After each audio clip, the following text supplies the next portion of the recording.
I think it's time we start the first poll. So the first poll is basically I think it's like a competition between you guys.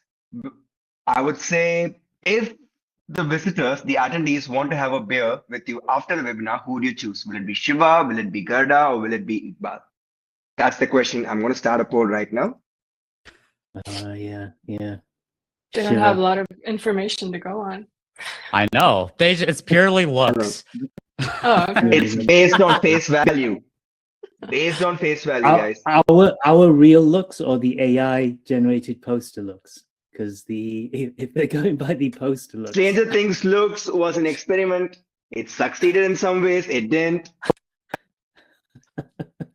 That was a lot of fun. Yeah, because people either hated it or loved it, so nobody was like impartial about it.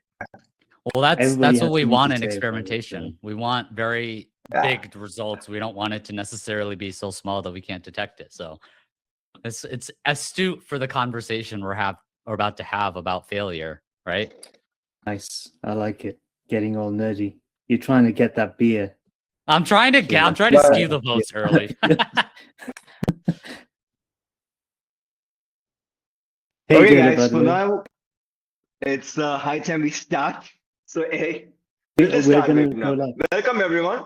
Thanks for joining us today. This is not going to be a traditional slide-heavy webinar. This is going to be a live CRO conversation with strong opinions, with a lot of friendly fire. I really hope these guys get into it, get personal, because I'm here and I would really have more fun if the guys get personal.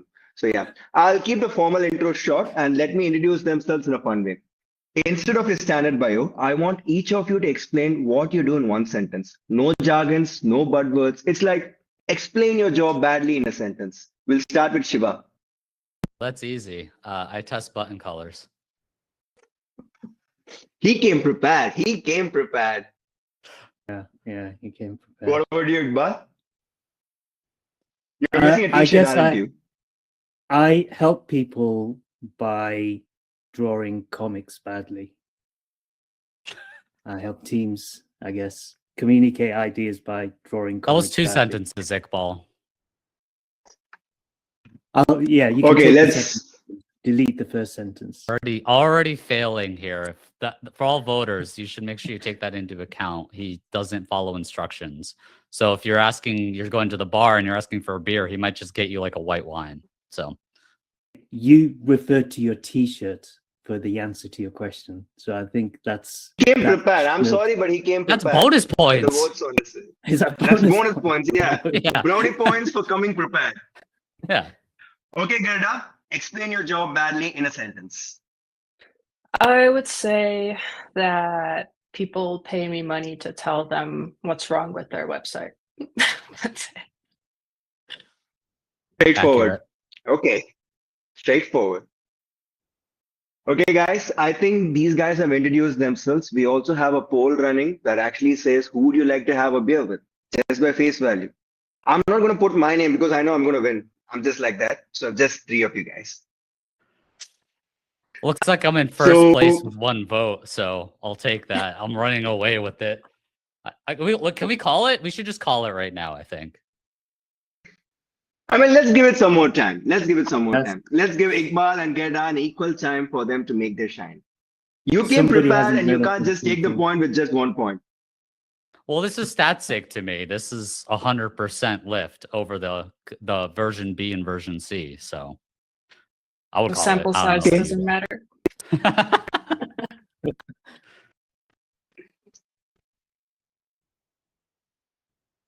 Okay, so yeah, let's start with the questions. First, we would like to go what you have learned from failed experiments, or like what failed experiment teaches us. I'll start the first question. What's one experiment you thought would win but flopped, and why? Any takes? Anyone? Yeah, I could go first. So I think this is like my big conversation that I like to have about being anti-best practice. And the going rate that you'll see everywhere is like, oh, less form fields equals more conversions always. That's a best practice. It's less friction. Well, there's a lot of context that goes into that overly simplistic analysis. And I did run a test for a B2B company where we removed form fields and it decreased conversion rate. And we went the opposite way and we added form fields and it increased conversion rate. And I'm happy to go into details onto the why, but the one experiment that I thought that was interesting was we expected it to do better because of the going rate best practice, but it's not always as simple as you think it is. Okay. What do you think, Iqbal? Like, would you have anything to add to that? Yeah, I think definitely in terms of from to lean into that a little bit, Shiva. We've had cases where basically there's like a common thing where like you need to reduce friction in your booking flow or whatever. But we found that reducing friction actually decreases conversion rate in certain circumstances and increases conversion rate in other circumstances. So it's very, very case sensitive based on what it is that your people are wanting to purchase. But also like another one is like price clarity. So I remember a test where number of tests actually where adding price clarity, which is a good thing, right? But that has a negative impact, and find that it has a negative impact because it changes behavior drastically when you show the prices in the flow. Are they ready to see prices at that stage and stuff like that? So yeah, it's just like shows how complex it is, because anything that changes behavior can change the user's relationship with your tech.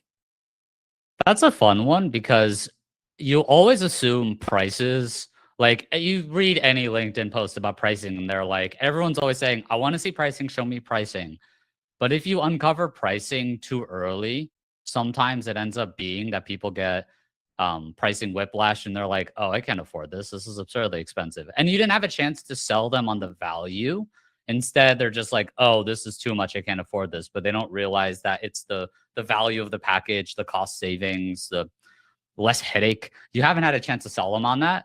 So I'm not saying like hide prices always, but this is where the like test to learn and experimentation comes into play, where you have to like think deeper than just the surface level results.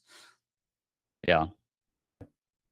I have a sort of similar story from a different industry where we thought we were reducing friction and increasing clarity and whatever, but so basically it's a travel related company, and it has a pretty lengthy application process to become a member on that platform. And there was a hypo among the team for a long time that people are not signing up because they can't really see the inventory before, because you sort of had to go through this lengthy application process before you could fully like unlock what the inventory was.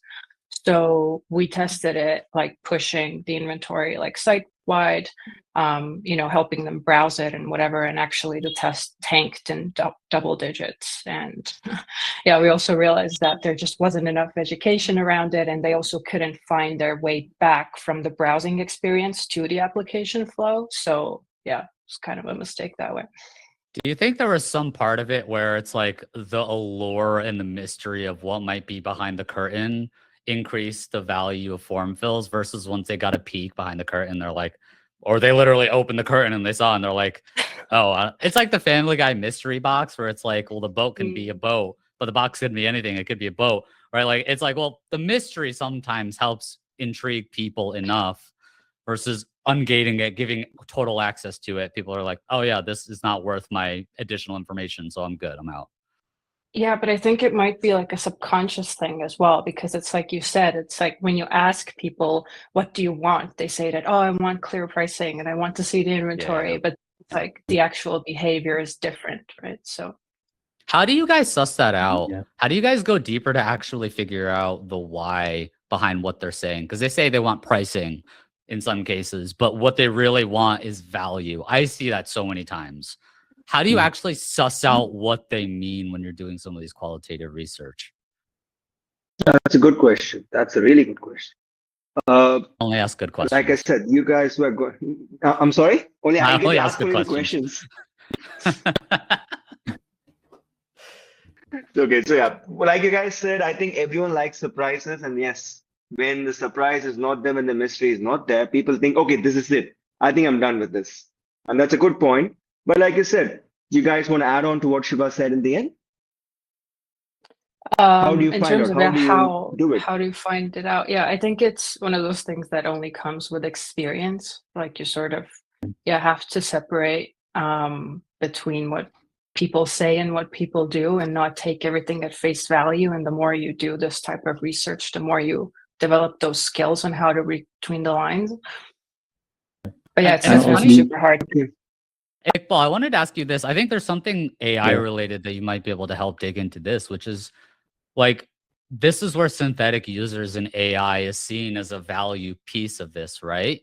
But you're like, oh, well, you ask the synthetic user and they'll tell you exactly what they want. But does that really solve the problem of users not saying? I'm curious if you have a perspective on that. No, I don't think it does. I think like in terms of just to be short, because I think like from doing these sorts of interviews, you often try to have a number of questions to dig around the topic area so it's not just a question of hey, do you like this, or would you do this, but you have would you do this in this scenario.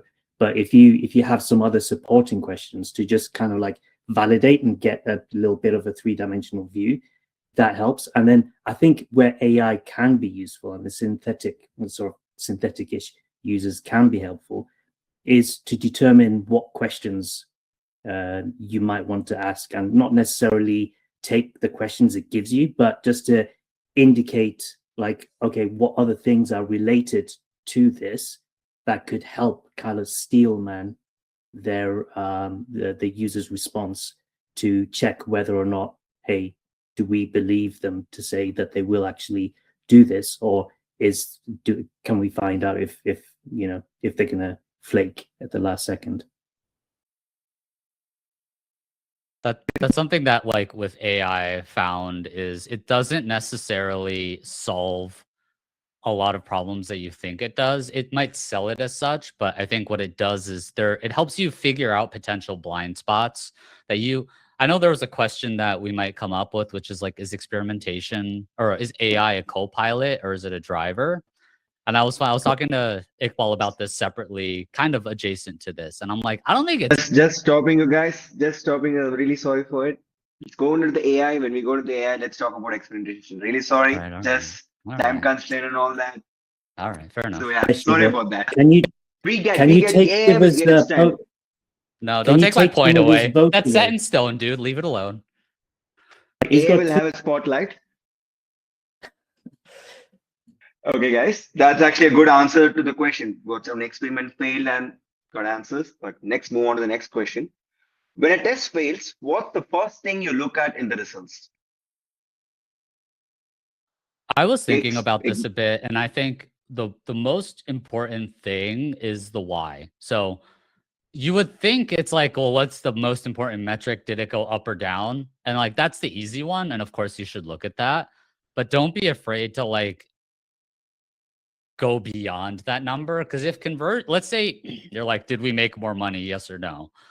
But look for other metrics that might support the health of the customer, like LTV. You might have gotten a bunch of short-term conversions, and that might be good. But are there other signals of like maybe a higher return rate might be oncoming, maybe a much higher discount rate?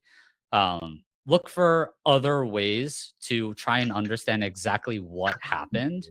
And I think in part, it starts with having high quality tests where you got to actually investigate the hypothesis with the metrics and see what behavior is being shifted. Versus if you're just like doing sticky CTA or button color testing, right? The hypothesis is going to be pretty clearly narrowly defined to just like, did a specific metric go up or down? But it doesn't necessarily teach you why. And the why and the test to learn tests, those are the ones that will really drive impact, in my opinion. So we have to move from running just tests to running trustworthy tests. Running, well, beyond trustworthy. I think trustworthy means like a sample size, is it like, is there SRM and stuff like that? It's not just trustworthy. It's also, is there a valid hypothesis that solves a problem that you identified in research? So if you're just testing sticky CTAs because a LinkedIn post told you to test it, it might have success. But if it's like, well, we determined that this page is really long, and at the near bottom of the page, that's where the light bulb aha moment happens. Yeah, solution might be a sticky CTA, but it might be take that thing where the light bulb moment happens and move it higher up on the page, promote it more, draw more attention to it. And that's where you'll drive much more impact than like spaghetti testing and testing random stuff that you commented on a LinkedIn template for. In terms of failure, are we assuming that failure means a losing test or a test with no insights? Failure just means any test that you run, Iqbal. Any test that is a loss? Any test that specifically Iqbal runs is a failure. They're all failures. But yeah, is it like because basically depending on whether or not it's a loss or if it's inconclusive, I mean those are different cases. And also if it's I consider like failure to also make widen the group to also accept process failures. Like this test took way too long to run, this test didn't have the correct metrics in place and stuff like that. So in terms of like what to do, the question is what to do in the failure, right? The question is like, when a test fails, what is the first thing you look at in the results? Like Shiva had mentioned, a test doesn't generally fail. Maybe you had more signups, you had more conversions. Failure in this context means revenue generating, but you might have had more signups. So you just can't take a result at face value. Yeah, so even if it's inconclusive or whatever, I think like going back to what Shiva said, then it's like behavioral metrics. Definitely, you want to figure out like what behavioral changes happened because of the test you implemented. If there was no behavioral changes, inconclusive is the worst case scenario for me. Yeah, and I'll add, Gerda, I'll let you speak after this, but like it's okay if it's still not a test failure if you tried something and it didn't move the needle. Because again, if you're running like a test that actually generates an insight or a learning, and you tried to like the big ones like add social proof, have trust badges, whatever. If you add that and you see no significant impact, that is a learning. That's a takeaway that maybe you haven't identified the right problem. And that's not a failure. If it lost, technically it might fail. Or even if the results were totally flat, that's not a fail. If you structure the test in a way that's like, okay, well, this avenue of stuff isn't worth exploring. We could try something else because it didn't drive. Failure is basically if you haven't learned anything and there's no actions you can take. Totally. I consider that a failure in terms of the process failure in the experiment. But yeah. I think maybe. Do you have anything to add to that? Yeah. Yeah, I mean, like a more simplified way to like sum up what you guys were talking about is also like if the test results people did not do what you wanted them to do, just look at what they did actually do. And that requires you to do analysis beyond the testing tool usually. Like we do it in GA4, which can be messy and whatever, but it can still be helpful. And also you can connect your testing tool to like Microsoft Clarity and look at session recordings. So you can go beyond like the numbers and actually see your test variants in action and see what people did in real time. Can I throw a spicy take or a spicy question for Iqbal and Gerda on here? Do you think a program is do you think it's a good testing program if the manager or whoever's involved in the program doesn't have the curiosity to actually investigate a bit of the why? If they only focus on like top line levels, is that a bad program? Because I would say it is.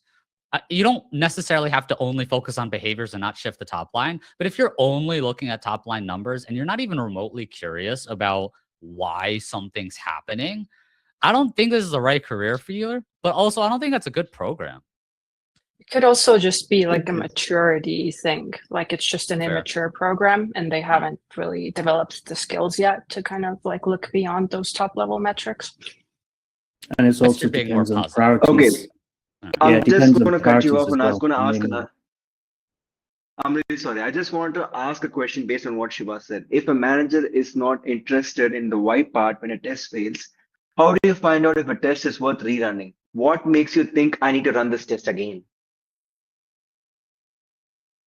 I use the typical CRO answer, it depends, but I'll flesh it out a little bit more. I think it's like if you have a problem you've identified in research and you've tested, I'm going to throw out an arbitrary number, but I say roughly 3 tests that are within that specific problem statement. If you try it 3 different ways and each time is more prominent than the last time and you still don't see the results you're looking for, then I would say it's worth it to flip it around and investigate alternative problem statements. That would be my way of saying it. But 3 is a subjective number, and it kind of depends if like what happens in each test. Because if you see some sensitivity to the metrics where like, yeah, you run it 3 times and it makes no change all 3 times, then I'd probably say, maybe it's worth it to flex something different. But if you try it 3 times and 2 versions of it were really negative and 1 version was really positive, there's something there. You maybe just haven't figured out the right instance. But if it's sensitive, or even if the metric's going down in a significant way, that means there's something about what you're doing that is resonating with people, and that's something to really focus on. Yeah, and if the result is really negative in this direction, then the next thing to do is go in the like opposite direction. That's a good call out. but it also depends on priorities as well, because if you got like bigger tests in the pipeline, and this in the end it doesn't really matter so much, then you might need to, cut it short and just say we'll come back to this, put a pin in it. But also depends on like is there anything further to learn from that test? Do you have any other valuable hypotheses after that test? If you do have valuable hypotheses, how does it rank with the other tests? So you're defining valuable hypothesis as whatever your prioritization framework you're using. So if you're using Pi or PXL or whatever, if based on the prioritization of that and the hypothesis is valuable, and also if the data that you've got from this test is feeding into the next one, it should rank higher. And if it doesn't, it's probably indicating that it's not worth, pursuing. Sense. Okay. But also, if all your tests are failing all the time, you should probably check your tracking goals. That's true. Yeah. That's actually quite true. Or you could just be Iqbal running the test. Yeah, it could just be me. Iqbal, I think it's high time you load your guns. This man is on a mission to take you down. And just letting you know, we're going to ask another question right now. Shiva seems to be leading Shiva seems to be leading right now. Doing good, Shiva. Don't worry. Gerda is coming as close again. Iqbal, you need to up your game. I'm supporting you. I'll go for beer with you. Don't worry. Okay, guys, let the first poll keep continuing. Right now, I'm going to ask another poll. This is for the audience. Who would you trust to explain a failed test to your CEO? Is it Shiva? Is it Iqbal or Gerda? I'd go Gerda. I don't even want to vote for myself. Yeah, just vote for me. Yeah. Sorry, Iqbal. Fine, I don't want to talk to CEOs. It's like that's fair. Me too. That's why I don't want to do it. Gerda, you go talk to them. Gerda, you can take the CEO. Yeah, you like simplifying things and you have a good voice. Just go talk to the CEOs for us. Yeah. Just do like 1 sentence slides, no numbers, nothing. We'll just tell you what to say, like really bad messages that you need to give to the CEO and really bad news. Okay, guys, let's move on to the next question. One thing every team should do immediately after a test fails. One important thing. I think I'll start with Gerda. Stop the test. Stop the test. Okay. Yeah. Oh, I can push back on that. Oh, actually, technically, I can't. I was gonna try and push back on it. You're right. You should try. end it. If you're making a decision, yeah. But sometimes I'm in B2B, so what we do is we have to monitor the results. So technically we might end the test, but sometimes the sales cycle takes like a couple extra weeks for like sales to qualify and like dashboards and stuff to update. So technically the test ends, but I'm not calling it at that decision point. I'm waiting for some of the data to normalize a couple weeks after. Just the nature of B2B. Sometimes sales cycles take a bit longer for stuff to kind of go through. So that's where I'm more in the like, not necessarily making the decision, but yeah, you're right, Gerda. You're ending the test. If it fails. I guess you're right. If like it's more important in e-com, and if you see a massive drop and you're just losing money like every day, there's no purpose in keeping it running. So yeah, actually, I'm curious what you guys have as perspective on this. What goes into your decision-making criteria to end a test early? Because for me, it's like if it's there's probably an arbitrary threshold of like, or a subjective threshold of like, it's minus 30% for 2 days. Like nothing seems to be working well. We need to stop loss and just end the test, and we'll iterate, we'll try and investigate the data and figure out. But what goes into your like, well, let's let it run because maybe it just needs a couple days for it to like go back up and normalize. What goes into your process for like ending a test early because it's doing really bad versus it's just the natural swing of things to like let the test run for a little bit longer? I like to check Z-score thresholds. So if the threshold for the Z-score of your conversion rate is like super serious low numbers, like I've seen -16, -10 or whatever, that's indicating that is a massive failure and decent volume of numbers. And also if it's supported by other metrics, other secondary or tertiary metrics that are also showing a similar sort of Z-score, well, this is showing that it's just bad. So I've had I used to have a sort of like a procedure for product owners to follow if it's and this was one of them, and it captured so many defects, actual bad defects with tests. So it indicates not necessarily a failure with the test in terms of the variant, but an actual something fundamentally wrong with the setup. Makes sense. Yeah, like if something's broken or you're seeing zeros, that's an easy one to just be like, yeah, you gotta fix the tracking. Yeah. I think all of us agree that the test needs to be ended first if it's not working. That's fine. Okay, let's move on to the next question. What's harder, convincing stakeholders to test bold ideas or to just accept failure? I'll go first. I'm a failure, so it's easy for me to accept it. Convincing stakeholders is like the hardest. I think that's the most underrated hard part about CRO that I'd assume Iqbal and Gerda, you agree. This is like the biggest problem in our community is like there's a bunch of people who assume, I think kind of rightfully so, that it shouldn't take the moon and earth to convince people that test data or data in general is worth using to make decisions. But that's where we live. Sometimes people don't believe it, or they try and p-hack, or they'll just call tests early, winners early, or do other things that's just like not kosher.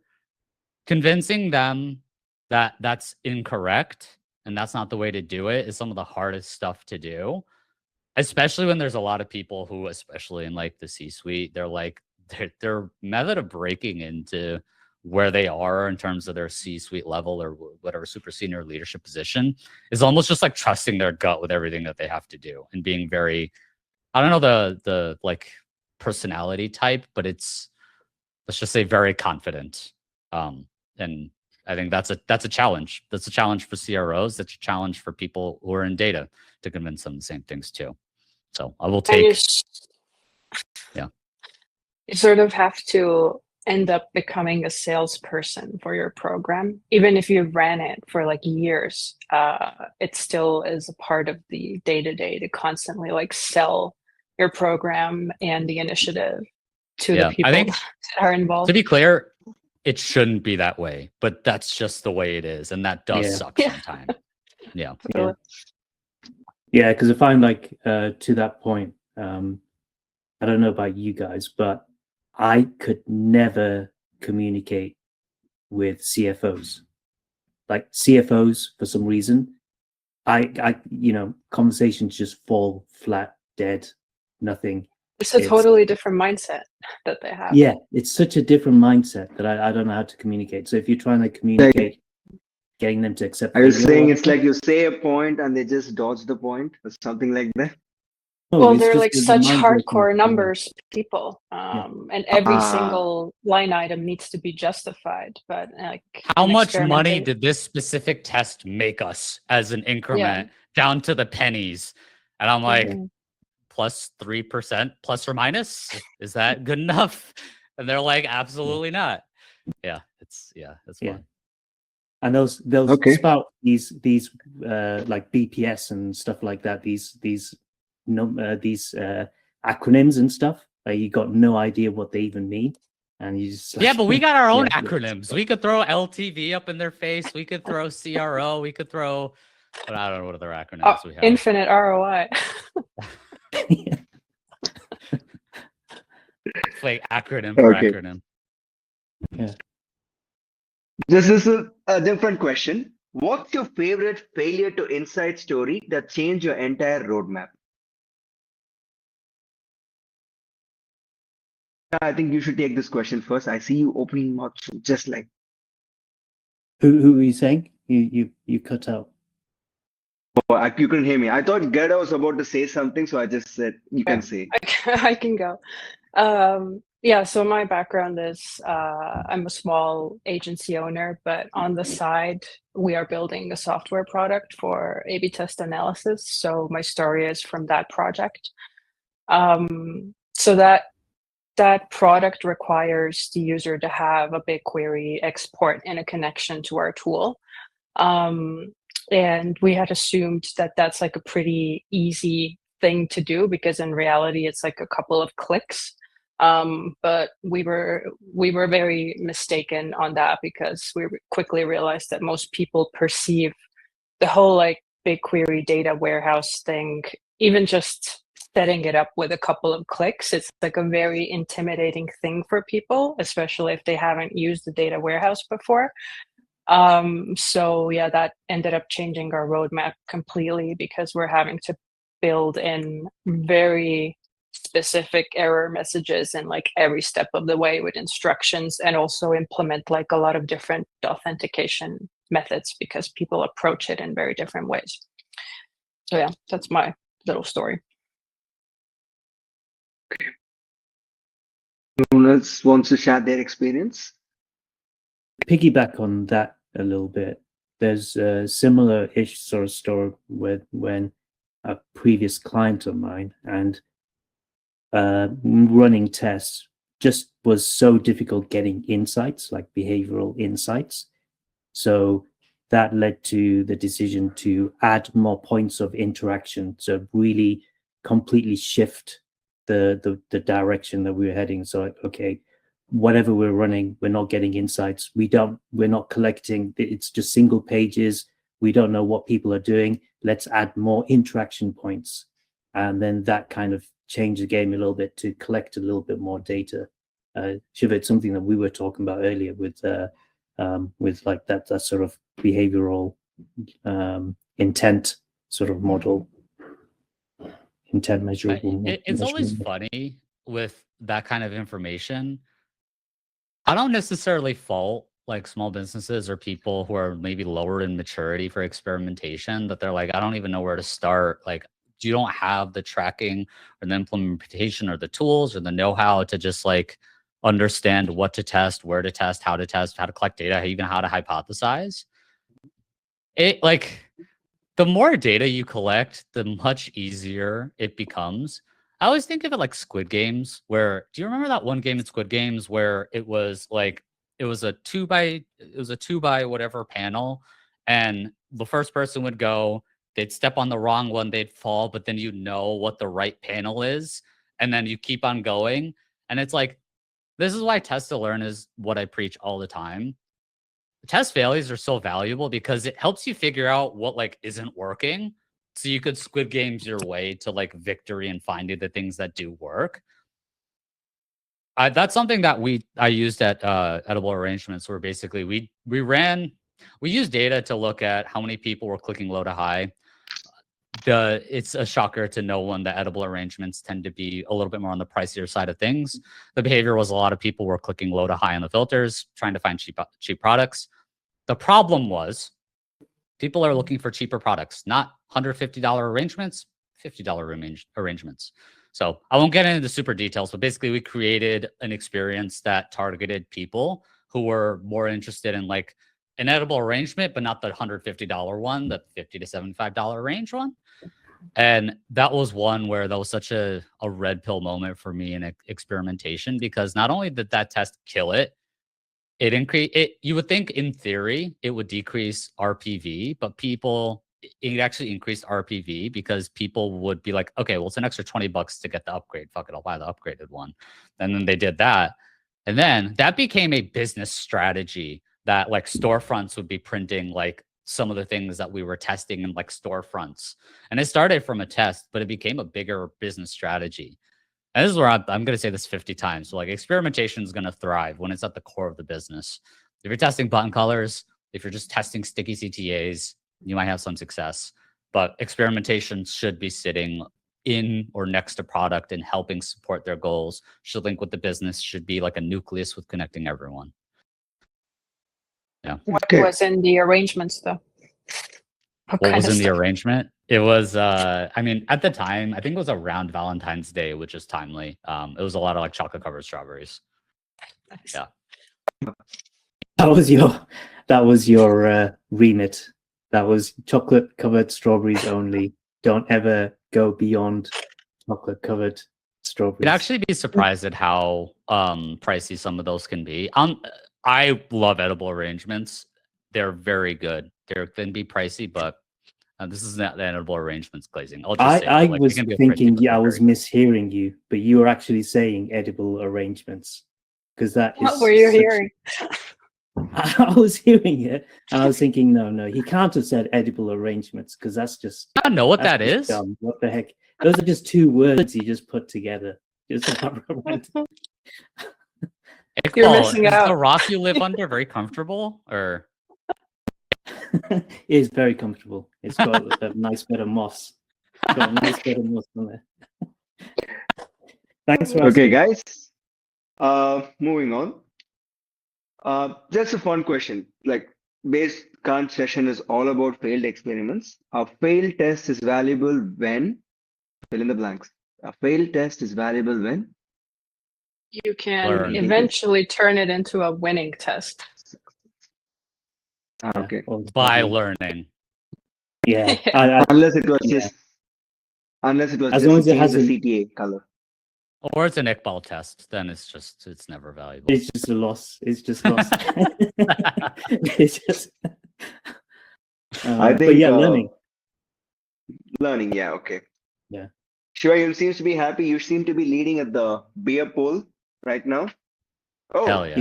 You're also leading at who would you trust to explain a failed test to your CEO. You have responsibility. Damn it. Now. Why are you guys voting for me for this? Don't vote for me. Vote for Gerda. I explicitly said vote for Gerda.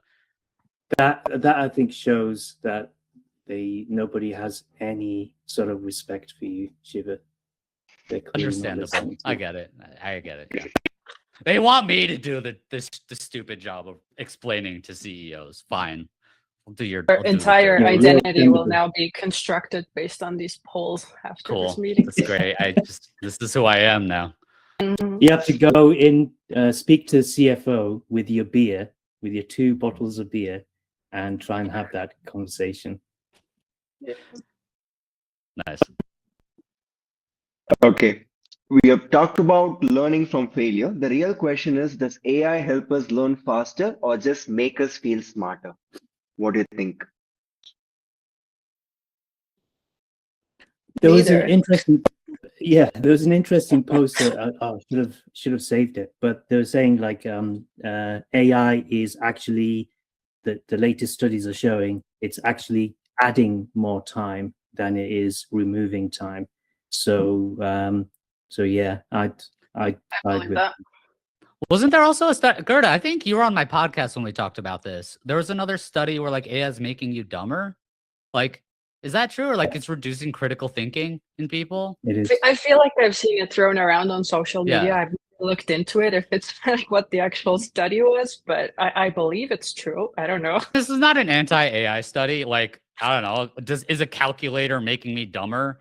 No, Yeah. it's making me more efficient, but it's making some people dumber because they don't know how to math. They're just like, we'll just use a calculator. So I'm not saying that's true for everyone, but I'm firmly in the camp of AI is incredibly valuable when it's treated as a calculator, but people are treating AI as I don't know what I'm doing, so let me AI what I don't know, and they have no way of checking if the output is good. They have no way of checking if the process to get to the output is good, and then they kind of just blindly believe, oh, AI gave an output, therefore it must be correct.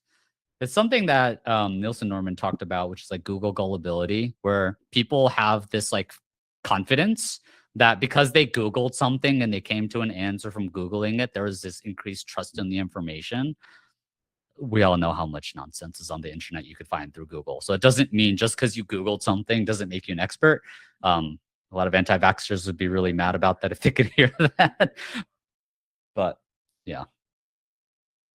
But I'd say like one thing on that, like the calculator, because one of my pet peeves is people using AI as a calculator, like wanting them to do pause the recording as well. Oh God, sorry, my AI just like started playing Bruno Mars.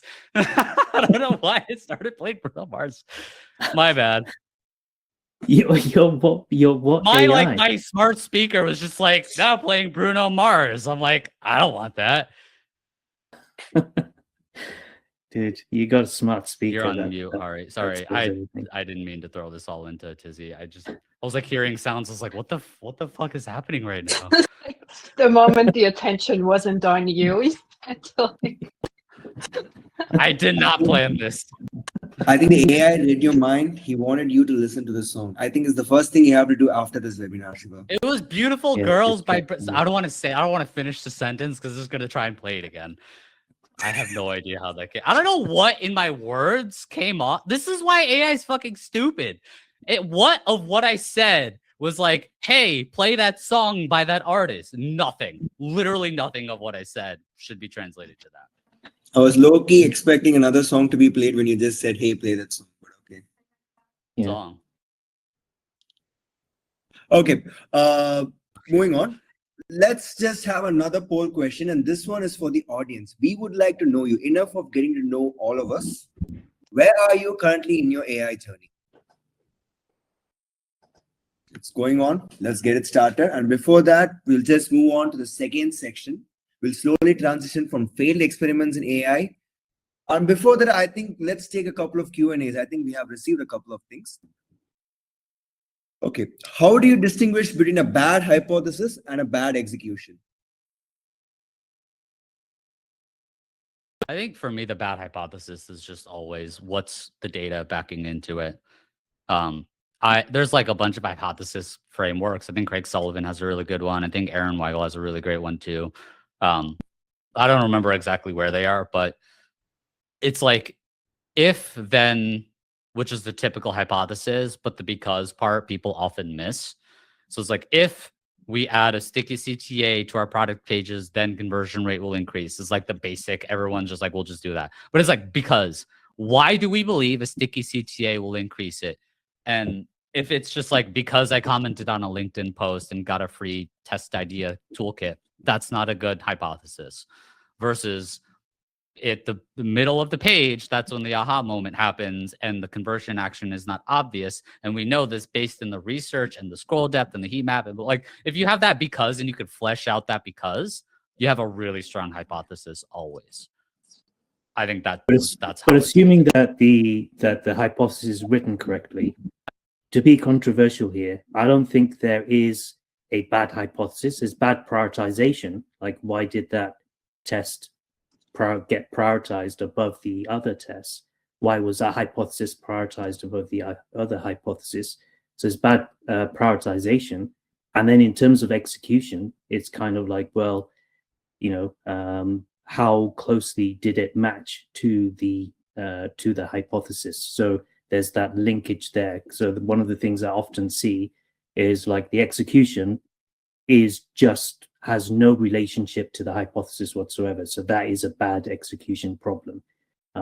So you could step back from the execution. Yeah, I think there are probably bad hypotheses, but I think the vast majority of people who call a bad hypothesis are, to your point, it's just not a high priority thing. I wouldn't tell anyone their hypothesis is bad, but I would say if someone's like, if we test new copy, then conversion rate will go stonks, I'd be like, that's not a great hypothesis. But yeah, yeah. Sorry, I cut you off. No, go ahead. Yeah, in my experience, the bad hypothesis is more like people confuse it with their opinion. They think that their opinion is the hypothesis. It's like, oh, I think that this might happen. It's like, that's not a hypothesis. And well, from the I guess you'd have to flesh. I guess that goes back to my data point, right? If you say, I think, you could rephrase that to like, we believe that conversion rate will increase. And if it's like, because vibes, that's a bad hypothesis. But if it's because data to support hypothesis, then that's good. Is that fair to say, Gerda? Yeah, I think so. Yeah, I meant more like opinion, as in, I think that this experience will be better. And that's, got it. Yes. Period. Agreed. That's the hypothesis, which is that's because not, I said so, sort of. Yeah, sort of. Yeah. That's a bad hypothesis. Yeah, and then from the execution part, I would add that maybe doing the pre-test planning is, if you don't do that, then that's kind of bad execution. If you don't think about the whole, like, how much MD and sample size I need and how long do I need to run it, then that can usually add to your bad execution. We have another question directed straight to Gerda. What is one behavior that differentiates high-performing experimentation teams from average ones when a test fails? Usually high-performing teams, I think, have like procedures and systems in place, how they do retros and how they investigate the failures. So they're not so emotionally like disturbed by the failure. They all just kind of understand that that's a part of the program, and okay, like, let's sit down and see what happened and try again. Whereas in like more immature teams, they might take it as like a personal failure. And I think that's what we talked about with you, Shiva, on your podcast too. It's like, if you don't really yeah, if you don't have the experience yet and you haven't ran many tests or been a part of a mature program, you sort of think that if it was your test idea and it fails, it's kind of like your failure as a person as well. And that's like never really the truth. So, and this is just to jump on that, this is where I think the velocity really helps, because if you're running lots of tests, you can't afford to be that invested in all of these tests. You have to let go a little bit. But if this was your only test this year, then there's a lot invested in that, and it's really difficult to kind of it's kind of like this all or nothing mentality, which really doesn't work in experimentation. It's a really good call out that there's an unintended side consequence, in a good way, of removing yourself from emotion by just running as many tests as possible, including some of the lower quality ones like sticky CTAs, whatever. Like, you could try stuff if you just keep on, if you have abilities to just test quickly. And I think maybe this is a good transition into the AI part of the conversation, but like, this is where AI and generative AI and some stuff, as long as you have good guardrails, can help you accelerate and try out some stuff and get you quicker from data into execution into like lifting results. Coming back, we'll just move on. We'll just move into AI and see. We'll start with basic discussions. How can teams use AI to analyze or learn faster from failed experiments?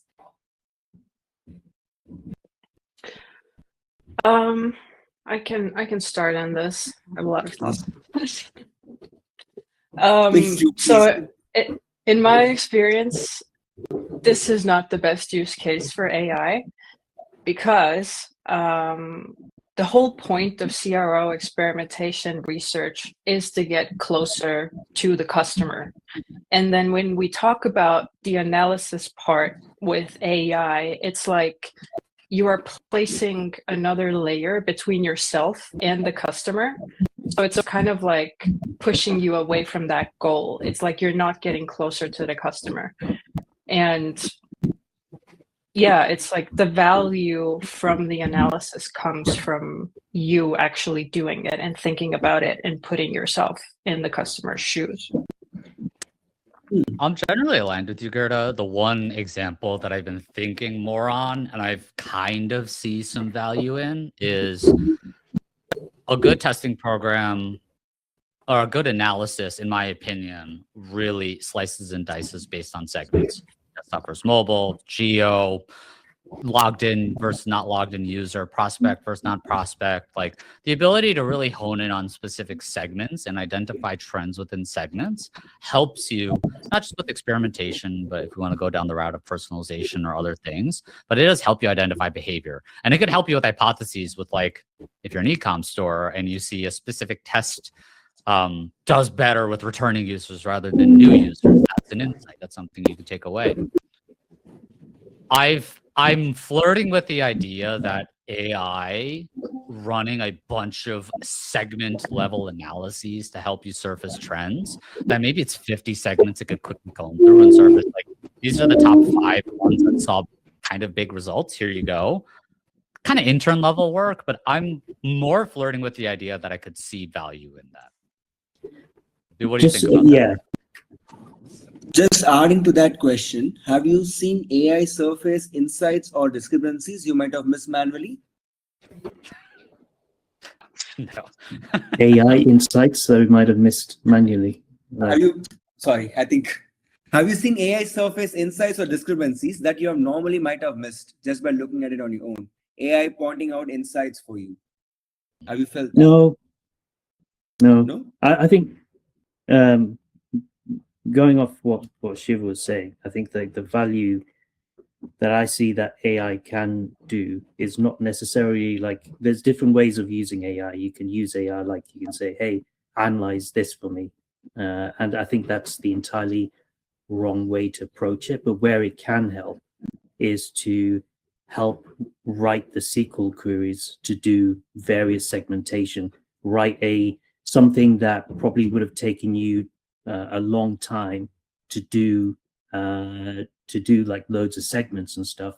You can maybe have it automate some stuff. And here is where it kind of gets into that fuzzy realm of AI versus automation. And I think a lot of people say AI when they mean automation, because I think the automation aspect is a really powerful part, and AI can really help with that automation in terms of making little mini micro decisions within your workflow to say, and then do this to do this segment, and do this to do this segment, and then here's all the data.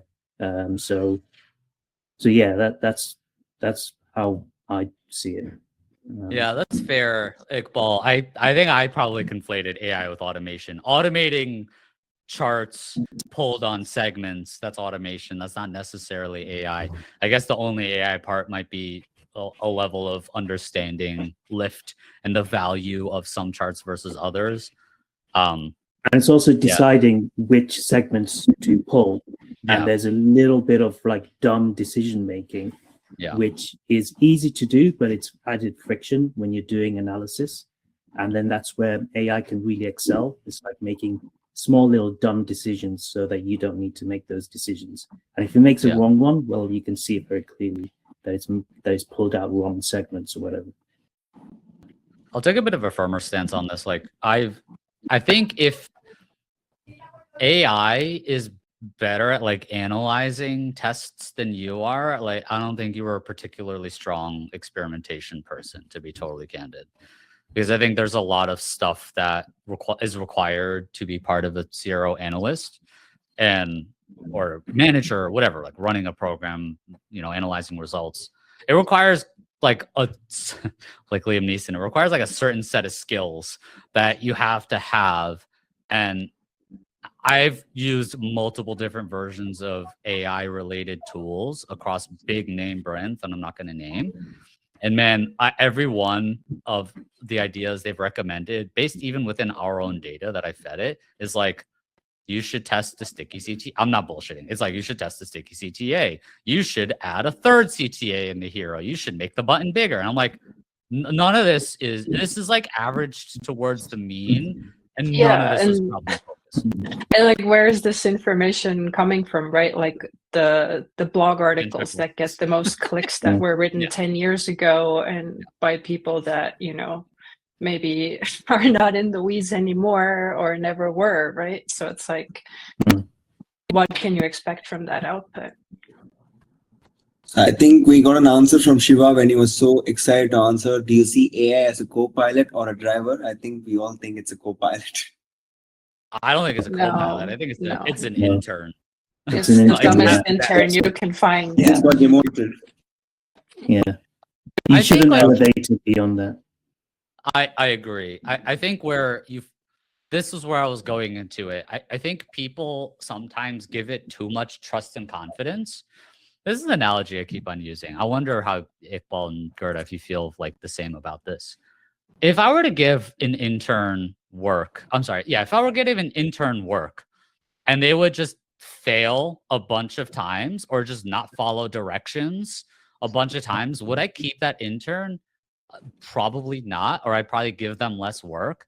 But why is it that with AI, when they do make mistakes and you have to spot check them enough, that we're just like, oh, well, it's AI, it'll get better. And like, sometimes it does, sometimes it doesn't. But like, when you keep on feeding the machine, Iqbal, to your point, sometimes it makes mistakes.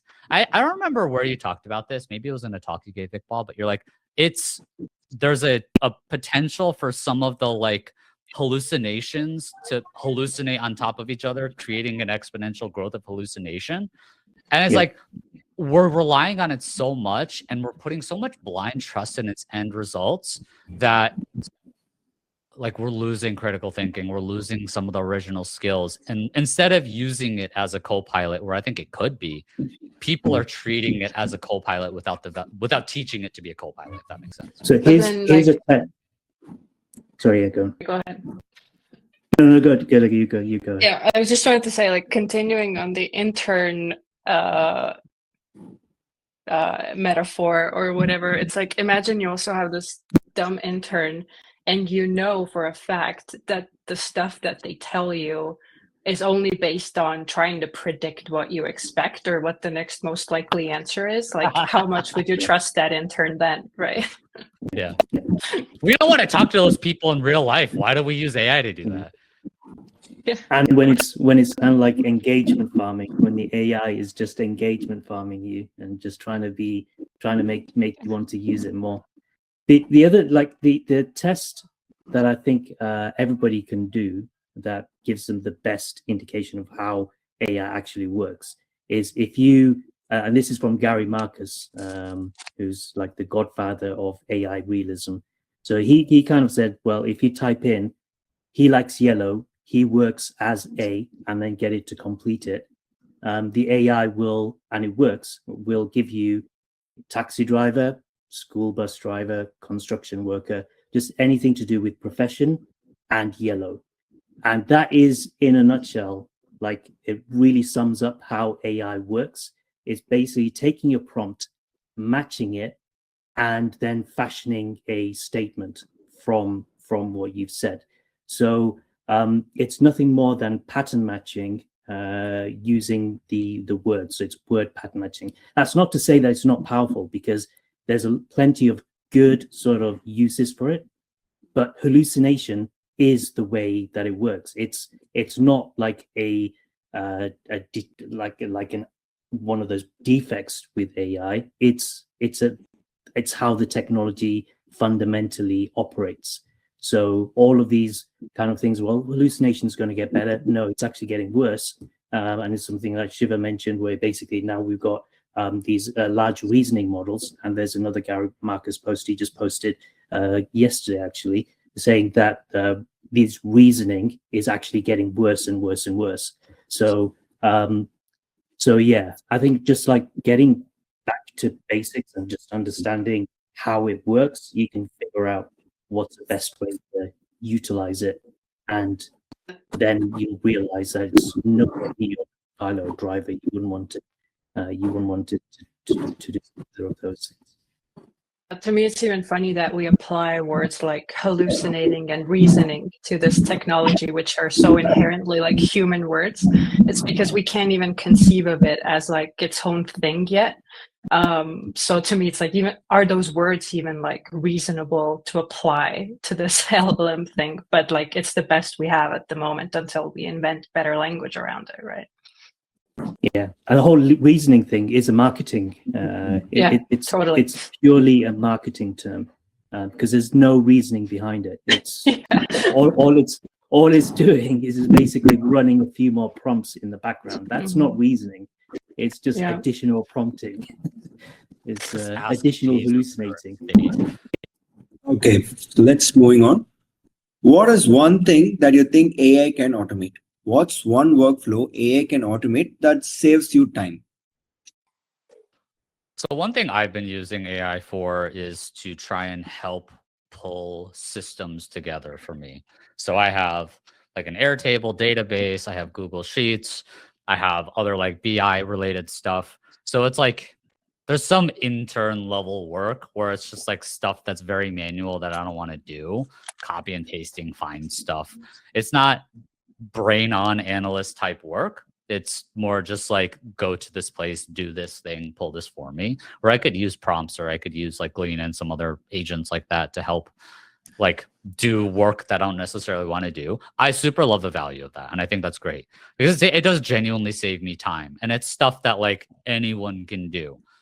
Even then, sometimes I do have to spot check because it does even some of the basic stuff of like go to this page and then copy and paste it. Sometimes it'll just like not follow the instructions. But for the most part, it does a pretty good job of that. And I think it's like the systems thinking of it, I see a ton of value in AI incorporating in that. But any type, I would say like, if you're using AI to inform on strategy, I saw this thing. I don't know if you guys, what do you guys think about this? I saw this ChatGPT commercial. I want to make sure I remember it right because I was probably going to post it at some point. So in the commercial, it was like a PDF deck that someone uploaded to ChatGPT.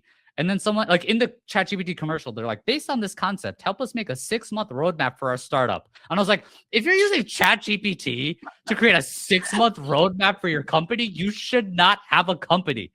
I don't know, that's a spicy take, but I was like, that is nuts that they're like, this is a good idea. And people are like, that's a good idea. And I'm like, am I taking crazy pills? This is a terrible idea. So don't do that. It's very bad. But the other stuff. 3-month roadmap maybe, but not maybe. 6. In 3 months, they won't have a company for sure. They ran out of AI credits and they couldn't build their company anymore. Yeah. Convert the PDFs into presentations. Yeah, I think. Do you guys have anything to add to that? Your workflow that takes AI workflow that takes you or saves you time. I got one. So I do development, and it can help with the development as long as you kind of establish a pattern to say this is what I'm doing, and one of the things also related to that is I've been lately working on the blog posts and putting out blogs, but as part of that, it needs to move images to a particular place and move the markdown file to a particular place and add the markdown, tagging and stuff like that.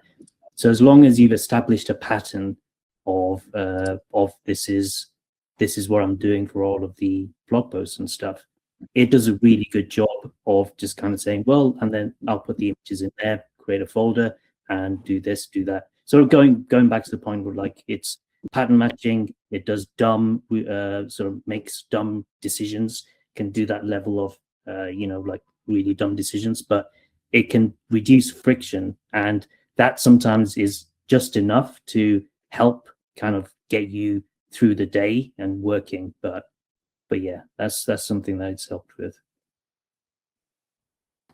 Okay. Okay. Move on to the next question. How do you ensure AI-driven personalization doesn't become creepy? Like Bruno Mars playing for Shiva because he thought about it deep in his mind. How do you ensure AI-driven personalization doesn't become hyper creepy? Hyper-personalization. This is not personalization. I have not listened to a Bruno Mars song in maybe like 7 years. That's not something I care to listen to. So this is personalization gone wrong. I'll be totally honest. I think AI personalization is a much broader topic that's probably not worth like a very quick question. But I'll just say like the question framing is pretty interesting, and I agree with it. Like there's just because you flick on personalization doesn't mean you'll get stonks. It's very easy for AI, like not even just AI personalization. It's very easy for personalization to be a massive turnoff of like, how the hell did you get this information about me? And like, if AI is enabling it to be deeper, first of all, it could hallucinate and just be wrong. But second of all, it could be incredibly right, and it could be like, okay, well, how the hell did you get that information? So I agree with the framing. I think it's just something that's probably going to be like a very long topic to broach. Yeah, and the only way to ensure it to not be creepy is to not use it, I think. And then we could also fall into this philosophical debate of like what is even considered to be creepy and to whom and in what stage of the website experience or whatever, because a lot of people still consider personalized ads very creepy, and like the general public struggles to comprehend the concept of a cookie consent and all these things that have been existing for so many years already. So it's like, okay, how does AI personalization fit in on top of that? Like, can the general public even differentiate between those tools of like, how are these experiences delivered? Does it matter? Who has to take responsibility for that?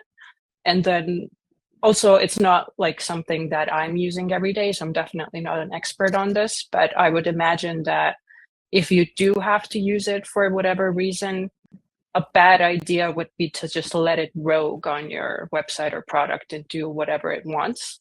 I would imagine it would be more useful to use it to create fixed personalizations for different segments and then apply those yourself, not just like implement AI on your website and then like forget about it. You know? Yeah. I mean, there's two parts of the personalization thing as well, isn't there? There's the actual deciding what to show, like the algorithm to decide what it is to show, and then the personalization says based on that, update some text to actually represent that personalized view. Like, for instance, instead of having the names or whatever getting pulled from a database or something like that, but basically if the personalization algorithm actually identifies you as saying, you know, Shiva, you could really do with a new t-shirt. And so then the messaging kind of says, hey, Shiva, buy this new t-shirt and blah, blah, and it just creates the messaging just on the fly. That I think like is a different sort of part of the chain of personalization, and I think that's the new part of personalization that I think is coming out because of AI. But and it's like dumb decision making sort of stuff where it basically says, oh, we've given you everything, just create a sentence to get Shiva to change his t-shirt. So it'd also be funny if it could like read into your smart things. So I have like a washer that's connected to like the Samsung ecosystem. Or like in theory, if they had access to some of that data anonymized, they could be like, oh, you washed a lot of shirts a lot of the times. Your shirts are probably disgusting now. So you need a new shirt. And it's like, is it reading into the fact? Or is there another signal of like, your t-shirt taste sucks, buy some new t-shirts? Or like, it'd be interesting to figure out the why. And yeah, it's a whole thing. So it's probably already, the thing is like it's probably already got the data, like says that, you know, Shiva is really bad with, you know, eating hot dogs. He always spills it on his shirt.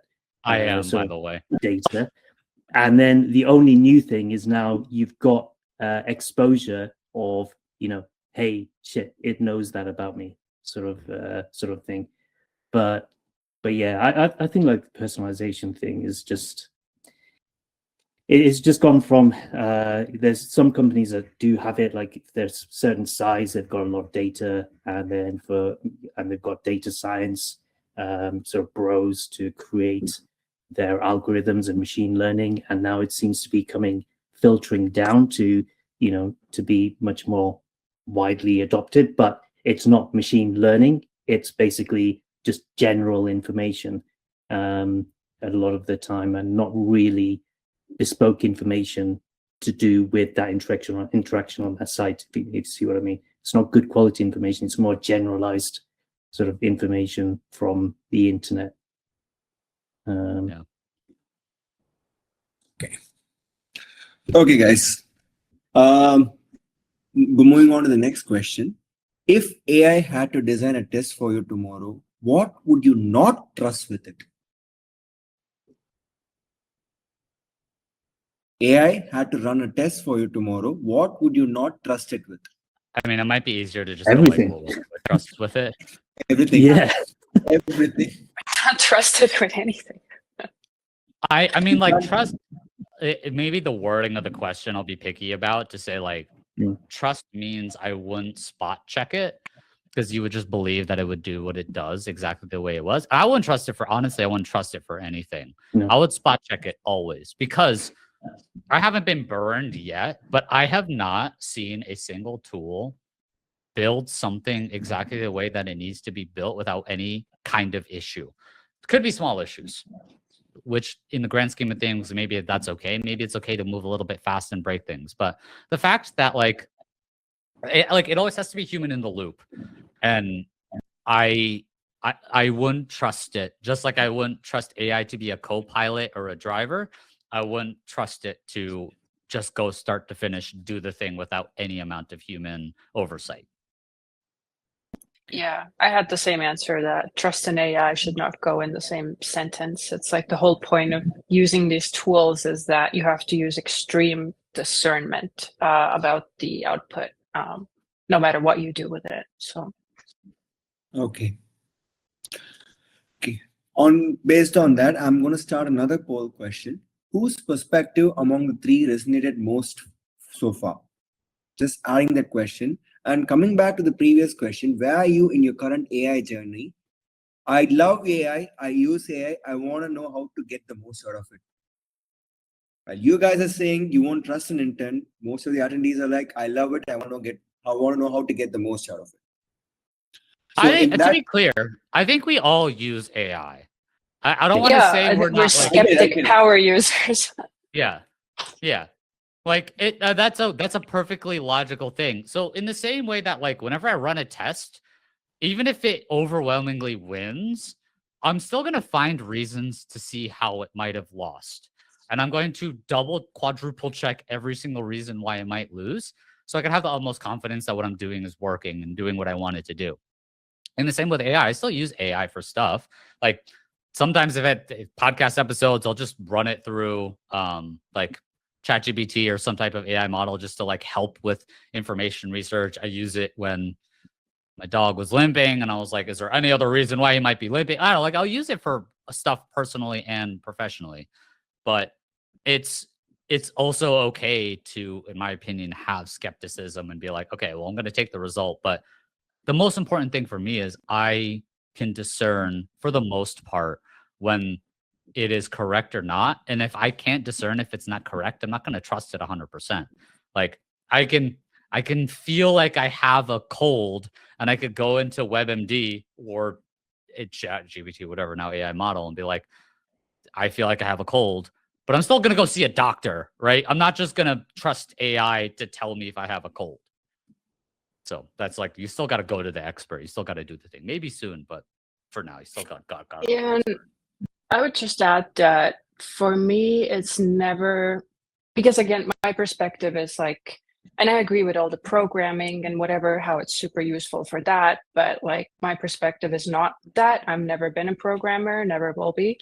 So for me, it's not so much about the output of AI tools. It's often more about the conversational part of it.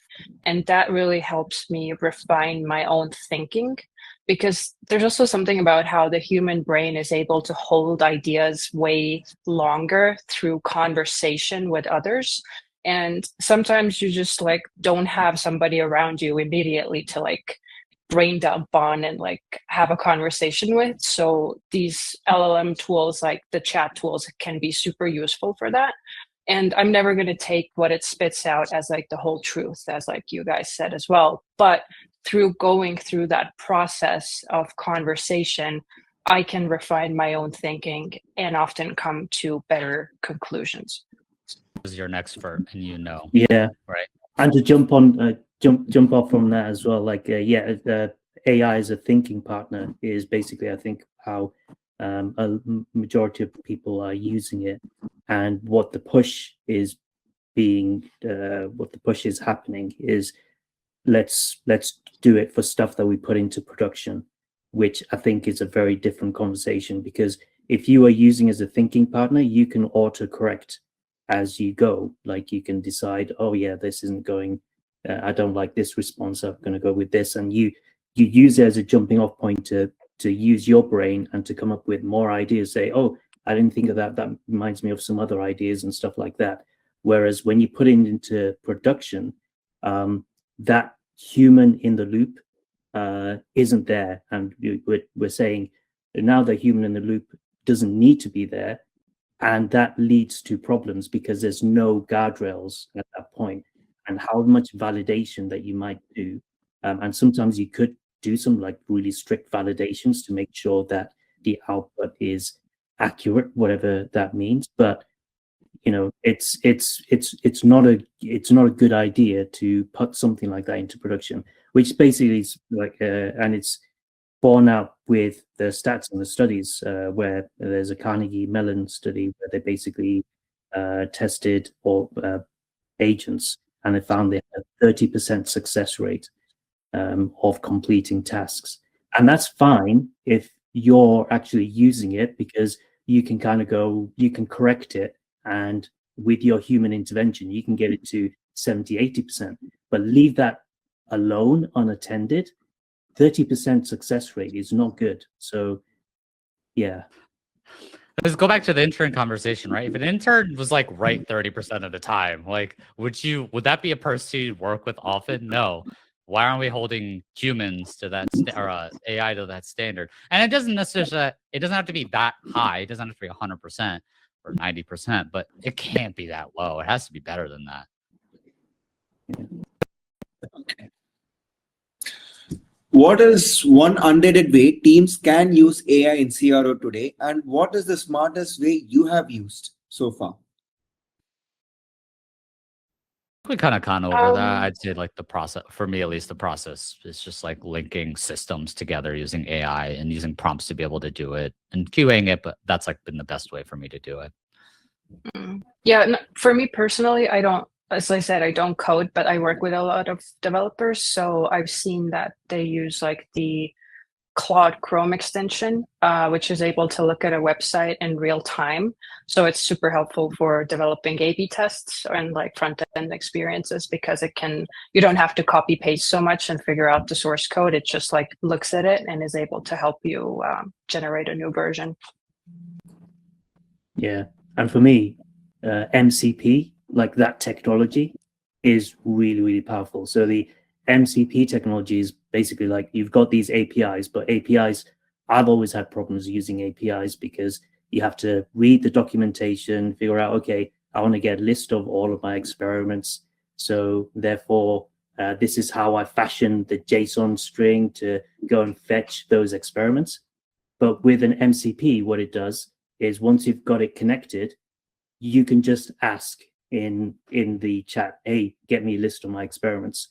And then the LLM then reads the MCP with the documentation and then says, here's how we call for the list. So I don't need to worry about making that API, fashioning that API call. It does it for me through just natural language. So that I think is really, really useful. And it's one of those things where it's kind of like AI-based technology that's under the hood kind of reshaping things. Again, dumb, simple decisions, taking out friction, just kind of reducing some of the friction levels that you have in certain steps and making that easy. And that I think is really has really been a big help.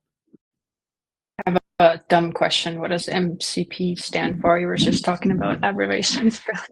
Oh, sorry. Yeah, Model Context Protocol. So basically, it's a really highfalutin way of saying, hey, you know your API, I can put some documentation around your API so the LLM knows how to use it. That's all it really is. Nice. Okay. So let's move on to the next question. I think I like this Q&A. I'll just take this one. As AI becomes more embedded in experimentation, what human judgment remains irreplaceable? I mean, you guys are going to the opposite, but okay. As AI, I actually don't agree with the premise that as AI becomes more embedded in experimentation. Yeah, like, is it that embedded? No, I don't think it is getting embedded. I think it is, and I don't know if it's a good thing yet. I think that's where I would focus on, because I think people are wrong, in my opinion, wrongfully trying to intertwine, like, oh, I don't need to generate hypotheses because I could just have AI do it. I don't need to analyze the test data because AI can do it. And like, technically, it can do it. It doesn't necessarily mean it will do it at a high quality or high value. But I think Sani Slobodan Manish talks a lot about this. It's like, just because you can AI doesn't mean it's a good thing that you do it. In the same way that I could just, like, if I went outside and I ran around a pole for 10 minutes, I could do that. It's not a really good use of my time, but I could do it. I'm capable of doing it.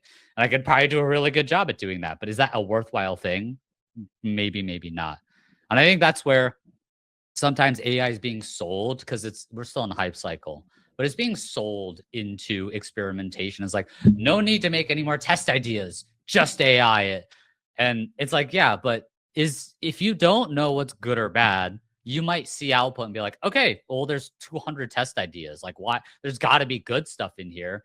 But it's a human who's qualified can sift through it.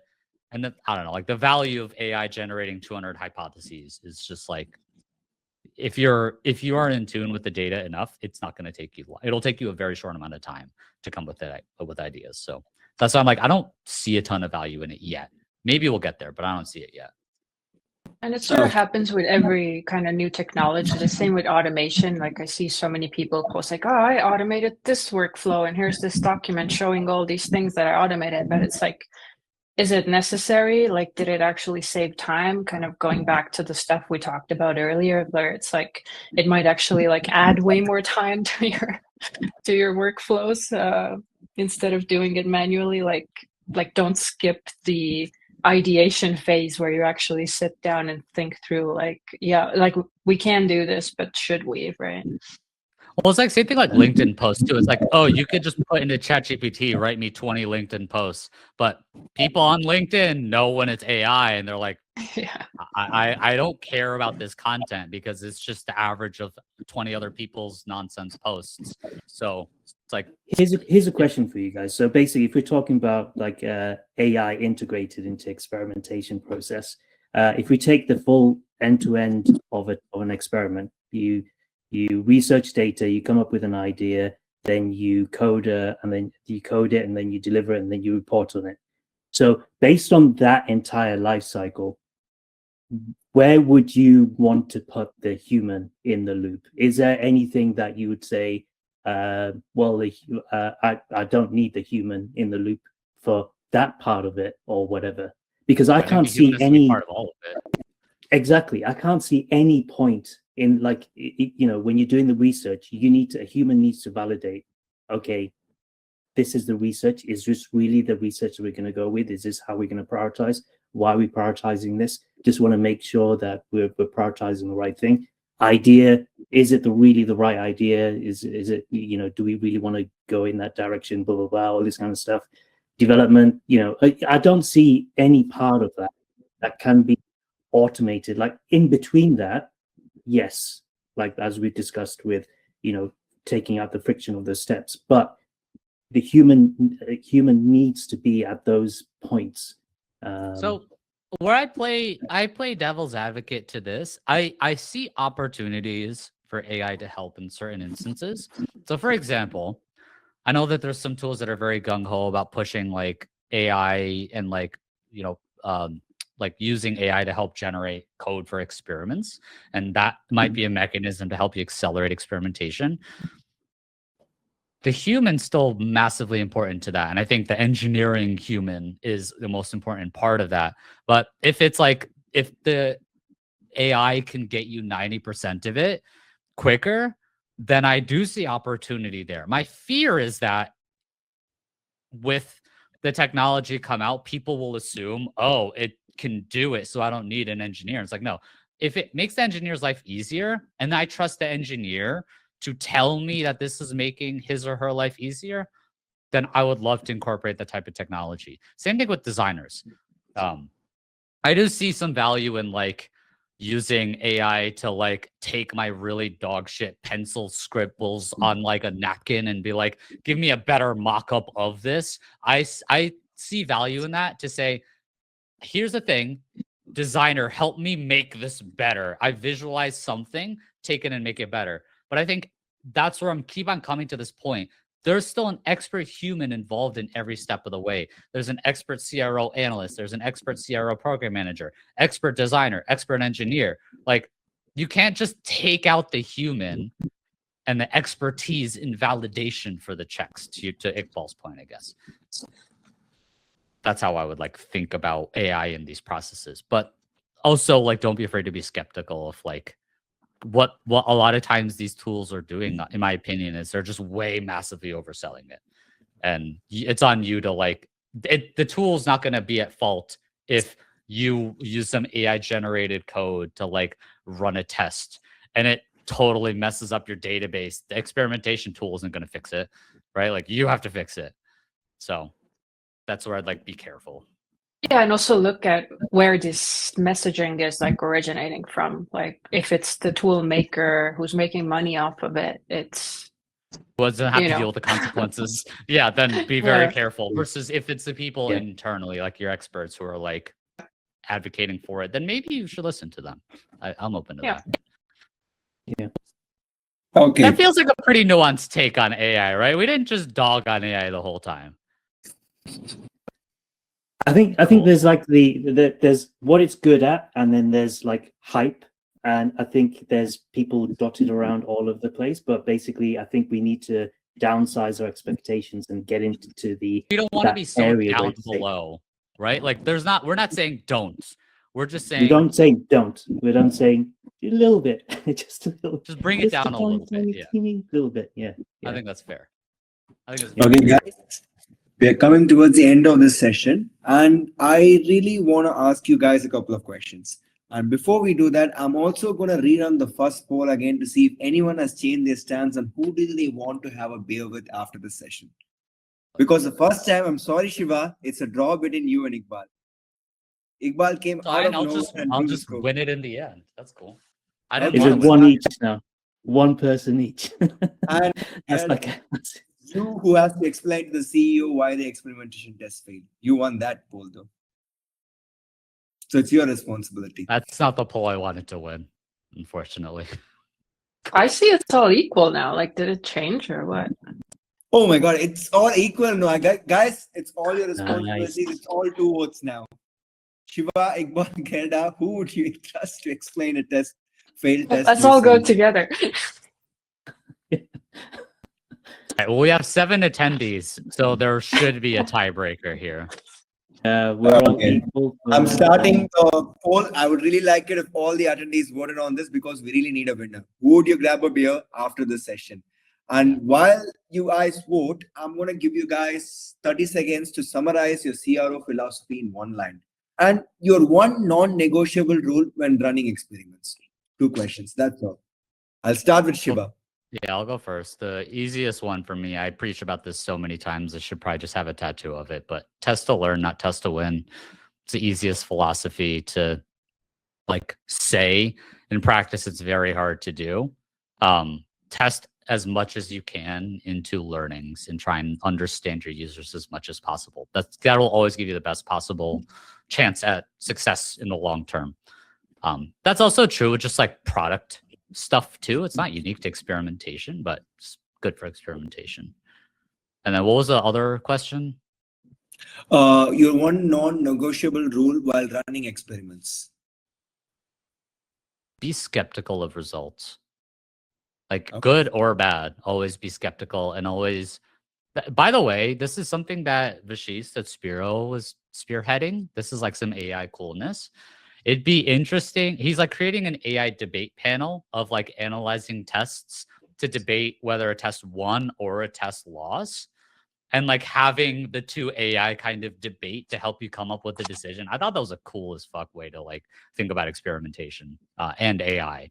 So like I'd be interested. I know we're like running out of time. That's maybe a cool separate topic, but I'd say just always be skeptical of results. If it overwhelmingly won, if it was neutral, if it overwhelmingly lost, be skeptical and always double click into the results to just try and understand why. That's like the most important thing in my opinion. Okay, so be skeptical and test to, I'm sorry? Test to learn, not test to win. Test to learn, not test to win. That's good. Yeah. Iqbal, what about yours? Your CRO philosophy in a line and your non-negotiable rule while running experiments. So a similar sort of thing, but approaching a different angle, or say it a little bit differently. Identify the problem. All tests need to link to a problem, and then report on the insights that you're gaining on the problem. It's much more valuable than conversion rates, much more valuable than anything else, and also it leads to tests that are beyond just conversion rate tests. And what was the second question again? Non-negotiable. Non-negotiable rule while running experiments. Check, double check, triple check your data, the data integrity of the test. Data integrity in general is pretty poor. Yeah, so double check that. Okay. So triple checking is one of your non-negotiable rules. That's actually good. Moving necessarily on to like specifically triple checking, but check a lot. Check multiple times, double tap, triple tap. Okay. Yeah. Gerda, what about yours? Your non-negotiable rule while running experiments and your CRO philosophy in a single line. My one-liner is more like a formula. I like to say CRO equals common sense plus context. Although common sense is often not that common, but what I mean by that is like, just again, getting close to the customer and putting yourself through that journey and trying to reduce friction and increase clarity and all those things before jumping into the like super sexy AI personalization. Like get the basics right before you try to, go into all that complexity. And the non-negotiable rules thing, I would say that all rules are always negotiable. It's like everything depends on the context. But yeah, I agree with the tracking thing, because in my experience too, often when you think you're looking at user behavior, you're looking at tracking errors. And I think we really need to like advocate more for proper tracking in our industry, because so many times I go into a project as well and realize that people are making decisions based on things that are not real at all. So can't get around it. Yeah, I've got to put time into it. That goes back to my skeptic, right? My skeptical point is just like, don't trust anything that you see. Just there's a number of companies that I had to not take the job, because when I looked at it and realized they had data integrity issues, and I said, I want to do some data, I want to fix the data first before I run tests. And then that kind of ends up, so we're not. Nobody likes to hear that. Yeah. Nobody likes to hear that. So, but yeah, it's just optimize the conversion rates. Why are you trying to fix the data? Just go do the thing. Yeah. Okay. So to be honest, all your non-negotiables are like be skeptical, triple check, quadruple check. Don't trust anything. You guys are in the same place, actually. In a place. Yeah, why do you think we're all in the same job career? Yeah. I feel like this is a persona that you have to be in this career. I'd add Okay. one Trust other no thing. one and Don't trust Shiva as well. Agreed. Okay. Don't trust me. I don't trust me half the time. That's fair. Yeah. Hey guys, Shiva, I have some news for you. The beer results are out, and it's Gerda who has won it. I understand. I accept these results. Nice. I too Gerda would like came to with a have catch drink I phrase think Gerda. Iqbal for is one more of her happier answers, than so I think Gerda she for this deserves it. poll. I will Iqbal- relish in this eternal glory. Okay, guys, thank you for joining for this very informative webinar because I learned a lot. And yes, if you really do like this kind of friendly fire webinars, please do let us know. We'd love to have them more. And we'd love to have Shiva, Gerda, and Iqbal join us again in a different time. Thank you, guys. I hope to see you Thanks guys. for inviting us. Oh, Thank you. somebody's saying LinkedIn. So I guess I want to know what our LinkedIn posts are. I'm sorry. I couldn't hear you. No, somebody was asking in the chat LinkedIn. So I guess people are asking for our LinkedIn profiles. Is that right, Surya? Surya, are you asking for their LinkedIn profiles? Someone in the chat asked for our LinkedIn profiles. Yes, someone has asked for your LinkedIn profiles. I can drop it in the chat. Yeah. Do you guys let me- share it? I can just go in right now. I'll I just can drop get it. mine. I have it. Yeah, I got mine as well. Oh, I put it in the wrong chat. Sorry. Here it is. Okay. Cool. Thanks, y'all. All right. Thanks for attending. Thank you, Guys. and thank you for joining us, guys. See you guys real soon. Have a nice day. Bye-bye.